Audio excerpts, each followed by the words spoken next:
नमस्कार मंडळी. मी सध्या इटली मध्ये आहे आणि इटलीमध्ये पिसा ह्या गावी आहे. पिसा हे गाव तुम्हाला तर माहिती आहे की जगप्रसिद्ध झुकता मनोरा याच्यासाठी फेमस आहे. पण मी आज बोलणार आहे ते ह्या चर्चच्या संदर्भात. 1610 मध्ये थोर शास्त्रज्ञ गॅलिलिओ याने एक शोध लावला होता की सूर्याभोवती पृथ्वी फिरते.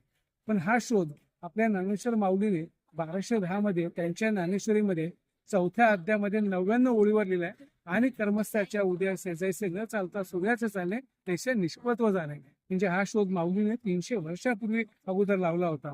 पण गॅलिलिओने हा जो शोध लावला होता तो ह्या चर्चचे जे पोप होते त्याने गॅलिलिओ खटला भरला, त्यांना कोर्टामध्ये खेचलं, त्यांचा आतूनच छळ केला आणि त्यांना सांगितलं की हा जो तू शोध लावलेला आहे हा खोटा आहे आणि हा पाठीक आहे. शेवटी 70 वर्षाच्या गॅलिलिओने या चर्चमध्ये येऊन आपले गुडघे टेकले आणि तो जो त्यांनी जो लावलेला शोध आहे तो त्यांनी पाठी घेतला. पण गॅलिलिओ गेल्यानंतर त्यांनी जे लावलेले शोध हे जगमान्य झाले आणि शेवटी गॅलिलिओ ह्या पिसा गावचे सुपुत्र ठरले. धन्यवाद.